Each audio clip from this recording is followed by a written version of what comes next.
Hello, and welcome to today's episode of In the Moment. I'm your host, Michael Clark, certified life coach, former therapist, and owner of Clark Coaching Services. I was a therapist for 8 years in my career and have been a life coach for almost 2 years now.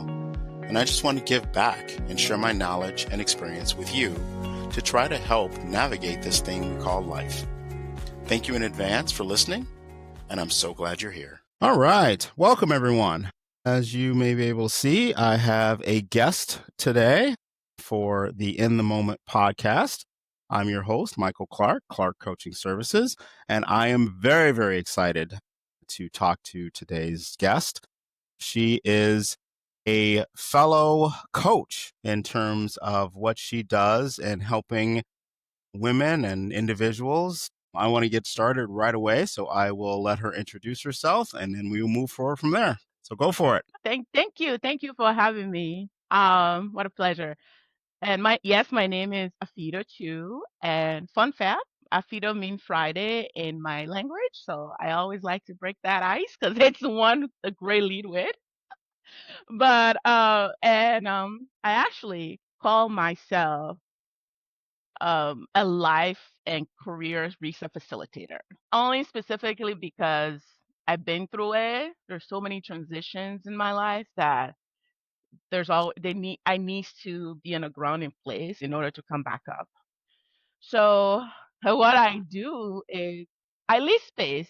I create space, I lead space, community group talks and circles for women that are going professional women that are going through some kind of transition and or rebuilding after a pause in their career or business. What Now, I do. did part of the reason why you picked that particular niche is that did you have any struggles yourself in terms of like going through that so you can kind of relate to other women who might be going through difficult transitions? Yeah, so let me see. So far in extent of my life, I have a few set of reset. Transition. Currently, it's from layoff. I was in corporate world for 20 years, and I was laid off last year. And after that, I feel that burnout, and I feel that big shift of identity that kind of tied to titles, position, your team, the paycheck. Yeah. I Yeah. kind of like strip away. Yeah, because we have bills to pay So still. yeah, exactly. So I try to find a meaning to lead this group in terms of helping professional find that clarity and act and also rebuild that momentum because you have layered your ground of, whatever career you're choosing or professional life you're choosing so far. All of a sudden that wind kind of like knock you out of your feet. And what happened? Two things happen. You either go try to find a meaningful certain places, like Yeah. going back to the workforce, find a resume, like everything come from a place of urgency. Yeah. But I wanted to rewrite that we don't have to operate from a place of urgency. When you really think about it, you can really find the grounding place where you are behind your career, you are behind that business, and you can really lead from that place of love and grounded and move forward with that intention and purpose, not urgency. I love that. That is fantastic. Now, it almost sounds like just not less like a coach, but more almost like a mentor or a support person in terms of Yeah. like helping women through getting through those transitions. Yes, that's right. And that's why I love coaches. I love, I have my share of coaches. I have five throughout my career span helping me with different stuff. But when it comes to coaching, I feel that I'll be the middle ground because I'm always the guy. I'm the middle child. Okay. I'm always the guy. And I was translating to my parents when I was 14 years old, not knowing what adulthood means. So I'm always the middle person. I try to mitigate things. I try to, find the middle ground. I'm in that in between. Even my whole professional career, I'm always in that in between, bringing the first, like the start and the end together.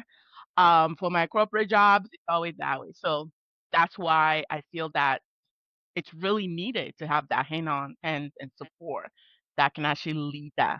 middle. Now, did you have a mentor yourself or a guide for yourself when you were going through difficult times, or did you kind of do it on your own? Do you have a fairly strong support system as well, either personal or professional? So I will say that my path to here hasn't been the traditional one.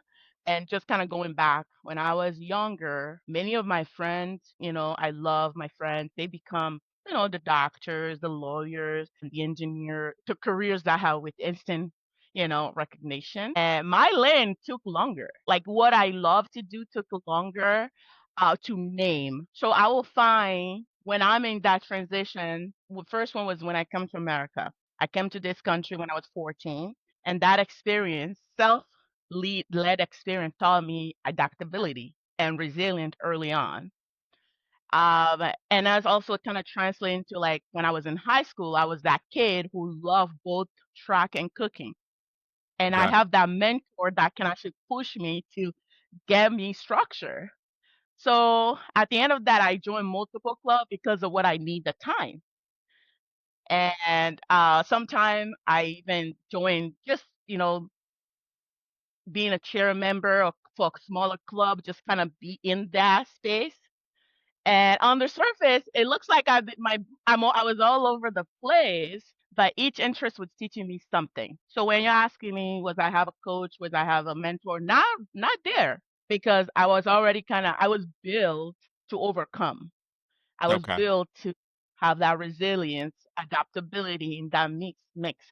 But if you ask me 5 years, 10 years later, when I got into the transformational space, yes, I got my, I work with a lot of coaches. I work with a lot of mentors, and that's specifically for what I need to grow at that time. So I don't Got it. overlap. Okay. Very good.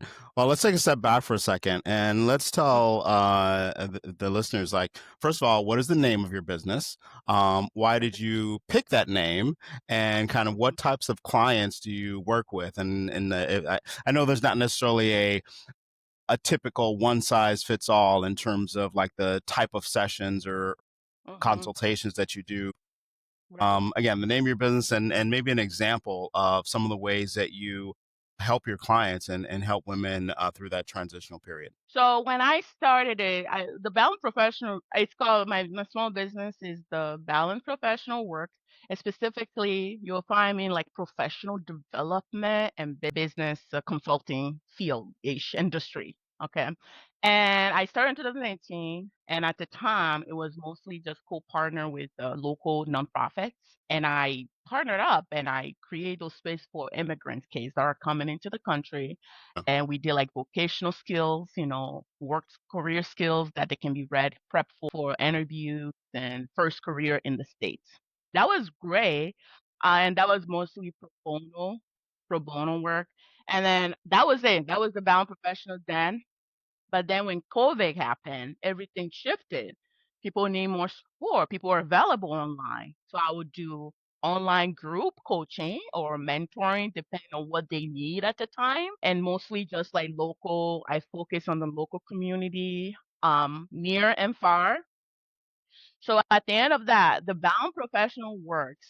Everything I do is rooted in like in real experience, people's experience. And I love academic and business psychology. Okay. I read that I read that couple times, the news couple times out of the week. And I'm very fascinated of how humans actually grow, Okay. rebuild, and move forward. So these principles keep my space both human centered and also practice based. So Okay. you will see me in a group space that I facilitate locally in the community. So if you're one of those people that, I don't like one-on-one, I thrive in smaller group. You see me at a local community accountability group support. Okay. Or if you say I know what I need, I just need to go from A to B because I feel stuck. I'm in between. Then we can do that one-on-one for that more deeper work. And if you're a member-based space and you have, you feel like your members are at capacity of, a lot is happening. You just want someone to come in positively inspirational. I told my story from coming to America and, with self-leadership, tools, distributing that at that space also. All right. So thank you for sharing that information. That is fantastic. I love that. I love the fact that you're able to really kind of not just do one on one, but also focus on groups because Yeah. one, you can just not hit, but reach out to reach more people in a group Right. situation than you can one on one. So that is Hmm. fantastic. Yeah. So you mentioned earlier regarding immigrants, and can you tell Hmm. a little bit about your background and kind of where you grew up, where you were born, Yeah. and a Yeah. little bit about your heritage, and also if that has affected you from a business perspective as well. Absolutely. So the cultural perspective for me is that I'm a post refugee, daughter, sister, kid, woman. I was born originally in the southeast coast of West Africa. I was born in a very little village, and after later on in life, I was told that back then my ancestor at that time were chiefs and loyalties, and I'm still waiting to be crowned as a princess. Until then, I am in Bloomingdale DuPage, holding space for women that are in transition. But so then I will move away 14 years later from when I was born. I will move away from that village to a city called Lome, Togo. That's like from Chicagoland to Milwaukee, Wisconsin, right? 74, 72 miles. And I will grow up there as a teen. And then, due to uncivil arrest in Lome, Togo, my dad held a very, government position at the time. So he had to flee the country Okay. and Okay. take us with him. And that flee, when I think about that time, I can only imagine what my dad was feeling and my mom was feeling at the time, because like, that urgency I was talking about, they got to get out. And we would go to another country called Benin Okay. for another 10 years because nothing is ever fast. Oh wow. Yeah. Yeah. Yes. And then, yeah, and then we will migrate to United States in 2000 at the Okay. age of 14. I was at 14.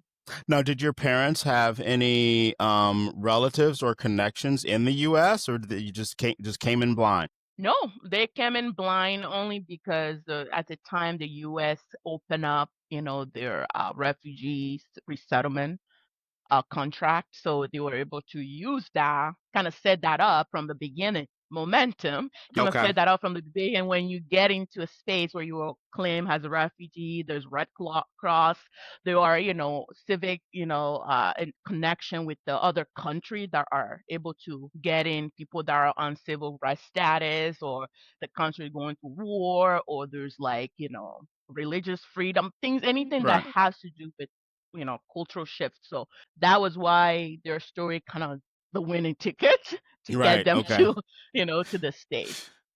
Got it. Yeah. And as far as like, my cultural perspective on that, I mentioned earlier when I was growing up, my friends are like, have titles like doctors or engineer. Those title carrying honor in any community, right? So, but for a long time for me, I didn't have a neat title to point to. And even calling myself now as a life and career reset facilitator, it felt strange at first. But I learned that cultural approval doesn't equal alignment, right? What matters is doing the work that I love, and that is enough for me. And from that journey, I build the space. I build those based on what I've learned, based on my lived experience, based on the transitions that I've come, out of. And it's a framework really that I use to help, professional pause and reset and move forward with that structure and clarity that they need and the support they need. I Yeah. love that line that you just said in terms of cultural approval doesn't mean alignment. That is fantastic because I'm sure there are a lot of refugees and immigrants who are really kind of focused on their culture, and not necessarily blaming their culture for not being successful, but feel that that's a strong part of it. Yes. But you seem to have been able to really kind of break through that barrier, even with Mhm. like the struggles and coming into the US, you said around 14 years old. Yeah. That's amazing. I mean, especially at 14, that those are like primary like formation years, Mhm. that Yeah. teen, preteen, in terms of leaving friends, leaving family, or what have Mhm. you, and then having to kind Mhm. of start over again. Yeah. And I'm very thrilled to hear that you really didn't let any barriers from a cultural perspective really kind of stop you from what you wanted to do. Absolutely. And it wasn't that easy at first. I'm still sometimes like, oh, girl, are you sure about this? It's like that critical thinking Right. of but it's better. It's better. And I think what it takes is that I believe in a strong self leadership and the idea that you don't have to wait until you have a title or like certification or like someone else's permission to start. You don't have to be an expert before you take the first step. And if you've been alive for this long, I'm not talking to kids. I'm talking to 18-year-old plus. I'm Yeah. sure you have some kind of perspective. I'm sure you have some Yeah. perspective and how. Yeah, Yeah, exactly. And yeah. and some of my history as well. I mean, I was in corporate America for quite a long time.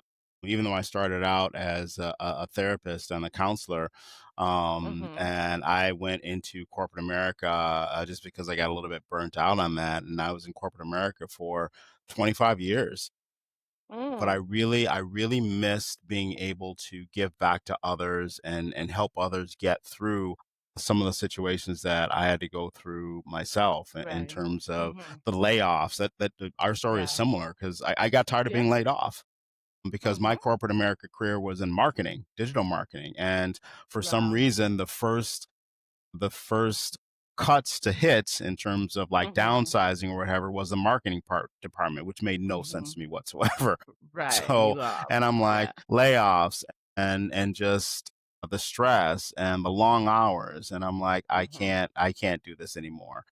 And Right. I really missed helping others. So that's how I got back into the business of helping others through like coaching. Yeah. So I Right. get the fact that you were in the corporate America Mhm. situation and the Yeah. layoffs and the struggles. So I feel Yeah. for you as well. Yeah, it's totally understandable. So I'm glad you are here. I'm glad you're able to really kind of do what you really want to do, which is fantastic. Mhm. And the fact that you're Yeah. helping so many other people is wonderful. Mhm. Yeah. I love that, lens of it only because you mentioned something about being in a corporate world and having to come from a layoffs and then you have to go back to the human center of service. And I think that that's valid. Honestly, I feel like everyone is seeking that right now, that human-centered service. So no matter how many, titles or positions, change you made in the world of corporate world, you are always gonna have that, that gravity of, okay, now what? Now what? And for me, it takes me a while to really get there. I call myself multi-interest person because Okay. because I don't have one thing. Like the Okay. idea to just have love one thing, you know, because when you start school, like, college, I go to college and, I'm not everyone go to college because college does not guarantee, time, effort, Yeah. and, energy. What it guarantees is structure, discipline, and knowing your way to when it comes to like interpreting things, Yeah. and structure. But instead of fighting, for okay, what is my gift? What is my gift? What is my gift? Means, I can connect with many things and people in a different ways. That is not specifically what someone paid me to do, Yeah. and I can honestly say yes, based on those experience, I can hold space for variety and I can leave, room with lessons with different corners of life. So that's why I'm like, I am not, one thing. I'm multi-interest. person. It's very good. I love that line. That is fantastic. Multi-interest, very good. That Yeah, is great. Now, yeah. with your business, when did you officially kind of, if there is a date, officially like open your doors in terms of saying, "Hey, you know what? This is what I want to do, and this is how I want to do it." I mean, last year. Yeah. Okay. Got it. Last year because after layoff, like I said, I was, I want to go get another job because Right. I was working from a place of urgency. I have bills to Yeah. pay. But when you really think about it, and you really think about it, what's the worst thing that could actually happen for someone that got laid off in the next 90 days? Like, be honest with yourself. I always say this, like, be honest. Think about it for a minute, right? If I took those 90 days to really come curving out the bound professionals and join my local chamber and really be out there, right? Because that's the difference between having a job that you clock in, structure, it's there, it's time, you put in your time, you get a paycheck. But when it's your own, you're gonna have to go out there, and that's one of those struggles that I face the most, getting out there and say, "Oh, hey, look at me. I have something I want to offer the public." It was hard, that hard, Yeah. 'cause when I was in corporate, I was doing, corporate training. I was mostly on Zoom. So Okay. Yep. getting out of behind the Zoom and getting out there was tough. But I have to place myself there because if I don't, then I'll go back working for someone else. And I'm not saying it's nothing bad, but someone tell me there is no plan B. So, Yeah, I get yeah. it. So one of the things I talk to, because I have coaches and therapists that I talk to as well, because I Mhm. believe in actually having that support system and having someone Oh, to yes. talk to. And Mhm. one of the things that I talk to my mentors about, and same things like, okay, if what's the worst going to happen, and Mhm. they're like, okay, you have a support system, you have people, Mhm. you have some finances in place, and you are an intelligent person, so you're Mhm. not going to just be out, so you just Mhm. have that support. And I'm like, You're yeah, right. you're right. I mean, You're it's right. not it's it could always, it definitely, one things I always say, it could always be worse, all right, but Yeah. you still have to kind Mhm. of have some sort of plan, some sort of Right. things that will also motivate you. So you're right. Mhm. When you're getting that paycheck on a regular basis, it's definitely a mindset switch when that stops and you have to be out on your own. Mhm. And basically getting out there, letting people know who you are, what you do, how Right. you can help, Right. doing the marketing and Yeah. wearing all those hats, everything else that it takes to run a business. It can be difficult sometimes, but one of the things I personally tell people is that I love what I do now. It is Mhm. fantastic. I mean, I will still keep doing this for as long as I can because it's fun to Right. me and I'm helping Mhm. people and I'm happy. And that makes a difference. Yeah.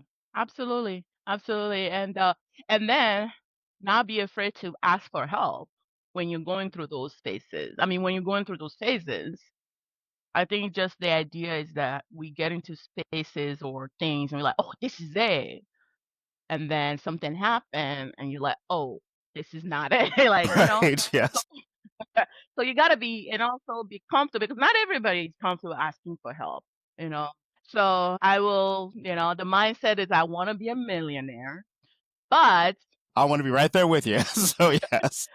I still wanna do things from a place of heart where I don't where people that come to me for help don't feel like they have to, explain their exhaustion. They have to explain why they take breaks. Because in society, we have to explain all this, even motherhood. You Yeah. have to go back, "Oh, why you take the extra, 60 day, whatever it is," Yeah. you know?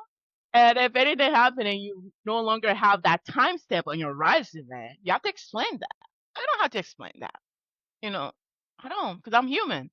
So, yeah, it's also nice to have that help. So I want my space to be inviting. I want my space to operate from a place of, love and structure. And then, like I said, I really just love, at the end of the day, it's professional development, but I can't sell professional development because nobody cares, okay? But what I can sell is let's breathe. let's reflect. Let's Yeah. think about what we have done so far and collect those wins so that we don't do the same thing out of urgency and find ourselves in that overwhelm, that stress, and the burnout. One of the things you mentioned that I did want to bring up with you is that you have a child, right? Yes, I have Yes. two. Two? You have two. How old are they? So my daughter's 8. I mean, almost Okay. 8, going 18. My son is 3. Okay. Yeah. Got it. Mhm. So Yeah. how have you found it? Have you found it challenging to be a business owner, a female business owner, and a female business owner with children that you and a family that you have to take care of? How has that all played a part in kind of where you are today? Yeah, definitely. It's been challenging because Yeah. even though I don't clock in 8 to 5, I feel like I'm always on because there's always something that I have to attend. There's always something that I have to participate because of the kids. But I always also said that you are you first. This is where I happen to be self-lead, you know, because I'm not teaching leadership in the corporate term.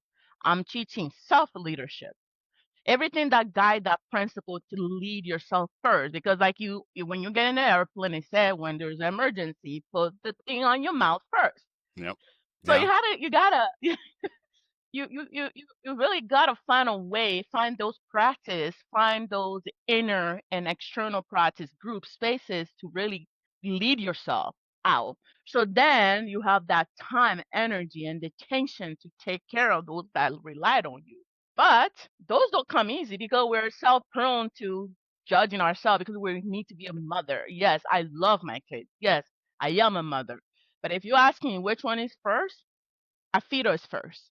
I'm first, then mother next, you know. Yeah. And it's hard to get there and people still judge you because it's like we're a mother and we have to be everything. No, you have to be you first, then mother next, you know. So kind of like pull all those down, all those other identity and say, okay, let me take care of Fido. So when I go into places, I don't feel as guilty. That, oh, I should Yeah. have known, you know. Yeah. I do what I gotta do so I can be present for my kids. Just like when I need to take a nap or when I'm hungry, you don't want to talk to me. That's right. There you go. God, I love that. So yes, you're like back. You You like don't back ways. know, and also ask for help. Yeah. Ask for help.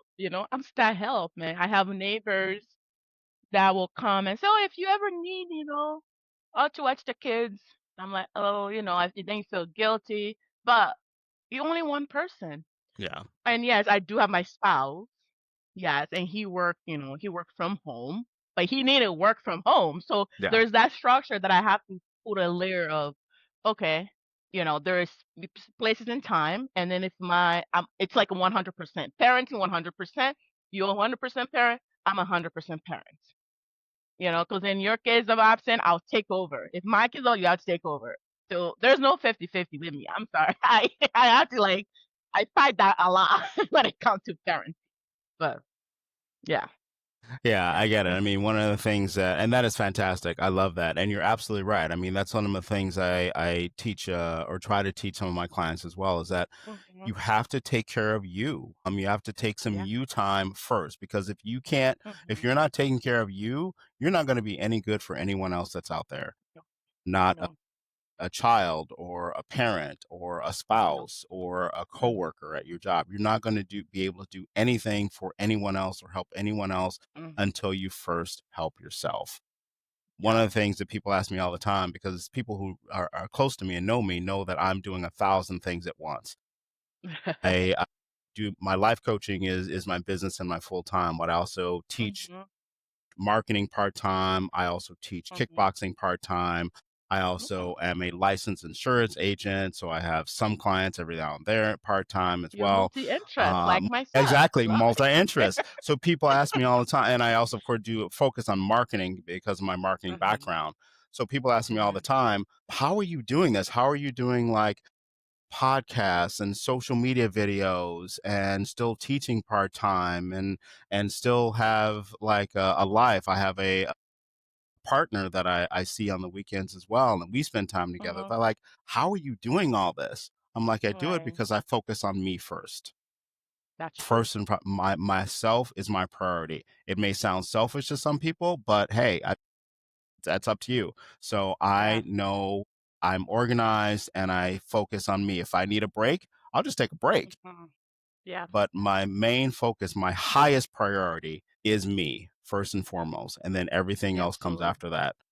So I totally get what you're saying, and it's absolutely Yeah. true. And it's difficult for some people to really kind of be able to do that because they Yeah. want to give so much and they see that as being selfish. It's not being Mhm. selfish. It's just basically Yeah. you just taking care of yourself. Yes. Yes, So absolutely. I agree. Absolutely, I agree. And yeah, because I mean, what do we need the most? Money, yes, yeah. but then also there's that time and energy, and just like the attention of things, and and what brings it all together is you. It's you. Yeah, absolutely. Exactly. Mhm. And by the way, I think I've met I think you brought your daughter at one point to one of the events and she is Yeah. adorable. Thank you. Yeah, Yes. she's my little sidekick. I mean sidekick. See English Right. Yeah, sidekick, exactly. not sidekick. I get it. So, yes, that makes absolutely sense. And you basically said she's like 8, you said, going on Yeah, 18?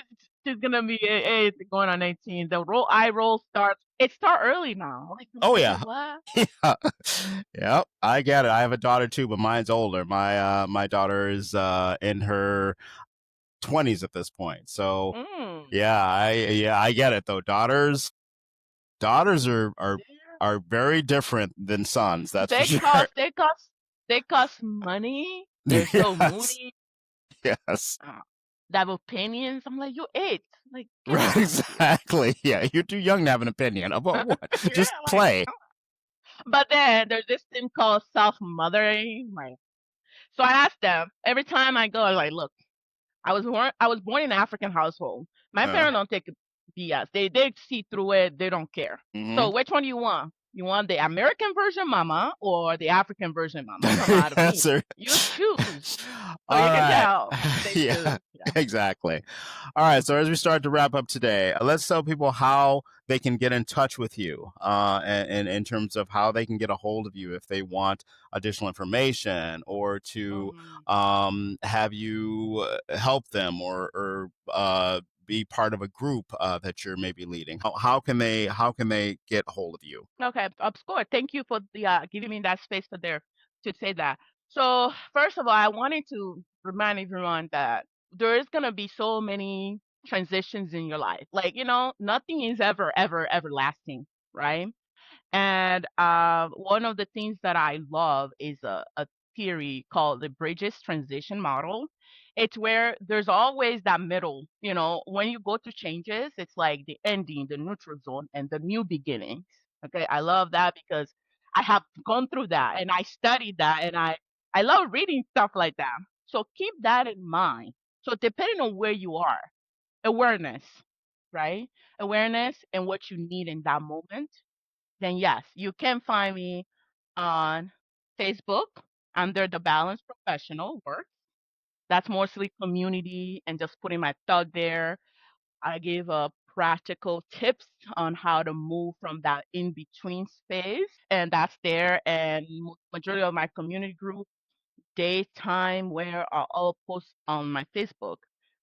I'm also on Instagram, Afito Chiu. That's mostly just when kind of showing the community what I'm doing, what I'm up to. And I'm also on LinkedIn. The Balance Professional Works is on LinkedIn. It's on LinkedIn.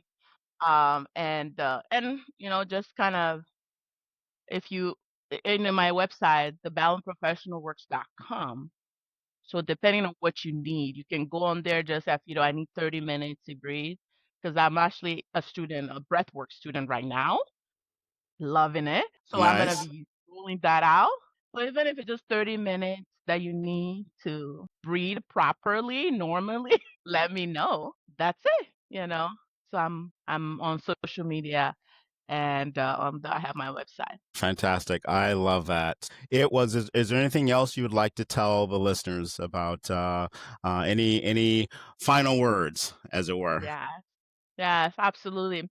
So I want everyone to remember whatever you're going through right now, whether it's life shifting or career shifting, just like your story, my story is not linear, it's layered. When you really look back, everything is layered up. It's about lived-in experience, it's full of pauses and things that you go through, and that become your turning points at times. And that's what I bring to the work that I do. The reminder that success isn't about choosing the right lane early or those prestigious path.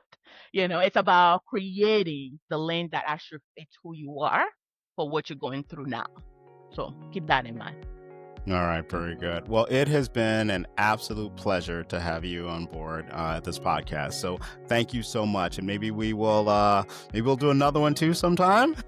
Yes, I love it. Thank Fantastic. I love it. Thank you. All right. Well, thank you very much for being here. Love your story. Love the conversation that we just had. I'm sure we will see one another at chamber events and in the community doing things. And so, yeah, other than that, thank you and have a great rest of your day. All right. Take care. You too. Thanks for having me. All right. Thank you. Bye. All right. Bye.